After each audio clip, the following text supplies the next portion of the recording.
எங்களுடைய கொள்கை தலைவனா, எல்லாரும் நல்லா கேட்டுக்கோங்க, கடவுளை கும்பிடும் அத்தனை பேரையும் கேட்டுக்கொள்கிறேன், கிறிஸ்தவர்கள் உள்பட இஸ்லாமியர்கள் உள்பட, நீங்கள் எல்லாம் அல்லாவை கடவுளாக வணங்குபவர்கள், இயேசு கிறிஸ்துவை கடவுளாக வணங்குபவர்கள்.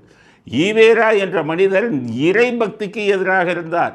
கடவுளை கும்பிடுவனெல்லாம் முட்டாள்னு சொன்னார். அவர் வெறும் இந்து மதத்தில் ஏன் இதில் இஸ்லாமிய மதத்தில் உருவ வழிபாடு இல்லை.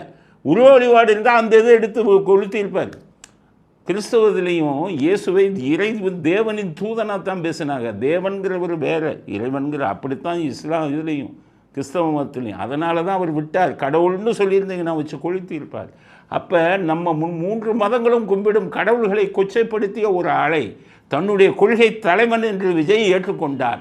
அப்போ விஜயும் ஒரு நாஸ்திகவாதிக்கு துணை போகிறவர்களான கொள்கை தலைவன் நீ சொன்னால் என்ன அர்த்தம்?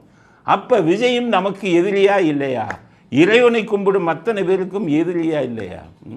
இந்த லட்சணத்தில் விஜய் வந்துக்கிட்டு அவங்க அம்மாவுக்கு சாய்பாபா கோயில் கட்டி கொடுக்குறாரு.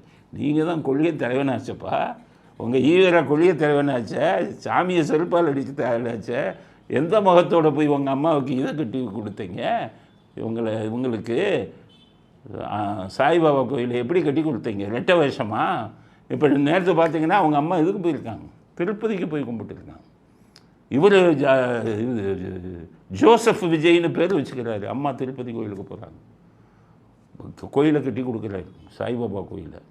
இந்த பக்கம் ஈவேரா கொள்கை தலைவனா, கடவுளை செருப்பால் அடித்தவன் இவருக்கு கொள்கை தலைவனா. அப்புறம் எங்கே? அதுக்கப்புறம் அவர் என்ன சொல்கிறாரு, பெண்களுக்கு விதவை திருமணத்தை எல்லாம் ஆதரித்தவர் பெரியவாரா அப்படின்னு விஜய் வாய் வச்சுக்கிட்டு சும்மா இருக்கிறார். அதனால் விஜய் விதவை திருமணத்தை ஆதரித்தவர் பெரியாருங்கிறார். ஏன் 26 வயசில் பாவம் இளமையான பொண்ணை 73 வயசு கிழமை அந்த பெண் விருப்பம் இல்லாமல் கல்யாணம் பண்ணாரா இல்லையா? அந்த வீடியோவை பாருங்கள், ஈவேரா கல்யாண வீடியோவை. அவங்க திரும்பி ஓடுறாங்க. வற்புறுத்தித்தான் அந்த திருமணம் செய்யப்பட்டிருக்கிறது. என்ன பதில் சொல்கிறீங்க விஜய்? பெண்ணினத்துக்கு எதிரானதா இல்லையா? இளம் பெண்ணை எந்த முகத்தோடு வந்துக்கிட்டு அவர் அந்த டைமில் அவருடைய ஃபோட்டோவையும் பாருங்கள், அந்த அம்மா ஃபோட்டோவையும் பாருங்கள். எந்த பெண்ணாச்சும் ஒரு மூஞ்சிக்கு கல்யாணம் பண்ணுவாங்களா? கல்யாணம் பண்ணார். அது பெண்ணினத்துக்கு எதிரானது இல்லையா? என்னென்னு கேட்டால் பெண்களுக்கு ரொம்ப ஆதரவாக இருந்தார்.